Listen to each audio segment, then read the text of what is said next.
Money FM 89.3. Best of breakfast. Companies to watch. And that's right, we've got some stocks to watch on companies to watch. And helping us out this morning, as usual, Dan Koh, good morning and happy birthday.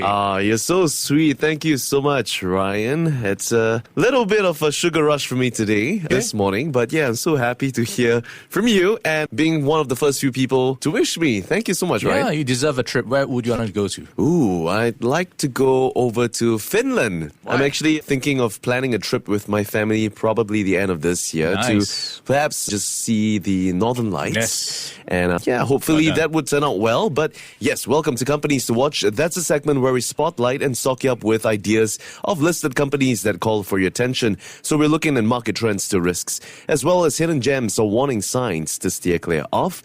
8855-0893, text us and tell us whether you think it's going to be a hot or not. Okay, Ryan, now when you travel, what kind of websites do you normally use All right. to help you with your planning? These days I use ChatGPT to give me ideas where to go, and then if I want to book it, I would use one of those aggregators just to figure out what's the best price, what's available out there, and then compare and what works best for me. How about you? Fantastic. I would pretty much do the same, but I also use a lot of TikTok because I realize they like to compile a lot of these information. So you're following influencers. Yeah, pretty much like that. But of course, if you're looking at, buying packages at good deals, oftentimes we find ourselves turning to platforms like Klook. And that's a company that we're turning to today because that's an online platform and app that helps travelers find things to do in destinations that they want to visit, read reviews and book tours, activities, accommodation, dining services. You get the idea. So it was founded back in 2014 and is rapidly growing to become a global brand in the travel industry. And it's all simply done in an app. So you can see details of pictures, videos, availability of many activities. Have you actually used one of this I have. app for? It's also actually online. You can use the website. So I'm just looking at some of the stuff we have available. Yeah. USS tickets, eSIMs, Genting Dream Cruise. I think back in the COVID years, we also had a lot of activities for you to check out. So I think there's a big bunch of stuff you can Yeah, certainly. And you can't run out of ideas if you're looking to maybe plan your next date. That might be the perfect platform good for you. idea.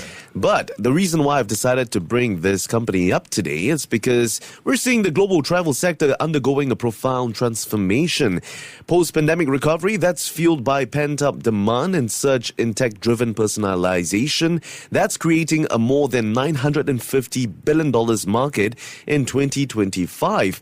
And amid this backdrop, Klook, that's a Hong Kong-based online travel agency and experiences platform. They're poised to capitalize on these structural shifts with its latest US IPO. So just recently, the travel booking services company reported that it has hired investment banks to help arrange a potential IPO in the US. Now, the Hong Kong-based company, backed by investors including SoftBank Group and Goldman Sachs, is currently working with bankers at Goldman, Morgan Stanley and JP Morgan on the planned first-time share sale. So just a very quick, brief detail of what it entails. The company's $5 billion valuation target and has about a $400 to $500 million fundraising goal, which reflects not just investment confidence, but also a broader trend that Asian tech-driven travel platforms are starting to leverage on U.S. capital markets to scale globally. So what do you make of this latest, shift towards U.S. IPO, especially for Asian companies? Yeah, Ryan? I think it's a good timing. Things are looking aligned for Klook to ride on that. Like I point out, a lot of people are turning to these platforms to find their next bookings or the next tour options. So to expand, they do need to be able to get a cash going on. So a listing does make sense. Yeah, and to list in the US rather than Hong Kong does reflect a calculated bet on global capital. So the US IPO market, which raised about $17.1 billion in the first half of this year, that remains a magnet for high-growth tech companies. Cross-border listings now account for up to 62% of US IPOs, with Asian fintech dominating the trend. Now, the IPO for Klook largely aligns with this trend, with its $5 billion valuation. While slightly ambitious, it is justified by its strong unit economics and market positioning. So let's talk a little bit more about the investment case for Klook. It operates in more than 2,700 destinations, with 60% of its GMV coming from Southeast Asia, the Middle East, and Japan. So as you can tell, it's largely, influenced by a lot of these users here in Asia, and their partnerships with local operators and tourism boards ensure hyper-localized offerings. So that makes them quite readily available here. But over in the US, North America, and Europe, they are seeking to replicate the same Asian success, which explains why they're strategically moving to fund expansion into these areas. But risks do remain. While we're looking at strong fundamentals with Klook, investors have to also weigh macroeconomic and geopolitical risks, rising interest rates that could dampen discretionary spending, and regulatory scrutiny of cross-border listings would also remain a concern. Do you see yourself spending less on travel, Ryan? Not quite, probably more, but I think I get your point about the cross-border issues right now of all the trade tensions going on. If you're going to be listing in the US, as a Hong Kong-based company. Yep. There are a few things that could go wrong. Yeah, so that's something worth considering about. But to mitigate these risks, analysts have said that Klook's profitability and cost discipline might be able to address some of these concerns. Its operating margins inferred from its 2023 profitability and a low PS ratio that suggests a resilient business model for them. And of course, a broader opportunity lies in the structural shift towards tech-driven travel that is currently valued at $2.95 billion in 2024. That's within the AI travel market and is expected to grow by, wait for it, $13.38 billion in 2030. All right, by 2030, yes. Oh, by 2030, exactly. So yes, some analysts say that the IPO's valuation, while higher than industry peers, is justified by its growth trajectory and market positioning. So, that being said, for long-term investors, Klook's success might signal a broader trend. The Asian tech companies leveraging on US capital markets to scale. That might be one for you if you are looking at perhaps profiting from Klook's success, which might be able to replicate over in the US or North America and Europe as well.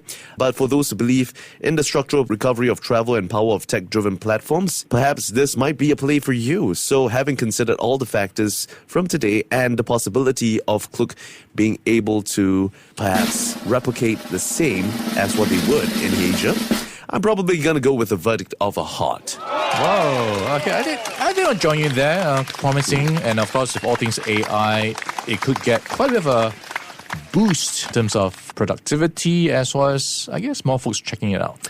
Yeah, then that would pretty much do it for our stock in focus of today. Klook. All right, Ryan, on to some fun facts for Klook. Now, Klook reached unicorn status back in 2014. That's a prestigious valuation for a private startup in mere just 4 years after its establishment back in 2014. So how do you think Klook came up with its name? What does it stand for? I think it's a combination of K and something Look, Korean look. Very close, Ryan, but look is correct. But Klook derived its name from the phrase, keep looking. Which perfectly encapsulates the company's mission to continuously discover and offer the best travel and leisure experiences for everyone. Makes sense. Yeah, and that would pretty much do it for stock for today. Klook. Keep looking. Before acting on the information on Money FM, please consider if it's suitable for your own investment objectives, financial situation, and risk tolerance. To listen to more great interviews, download our podcasts at audio.sg or download the audio app. That's AWEDIO, audio at the App Store and Google Play.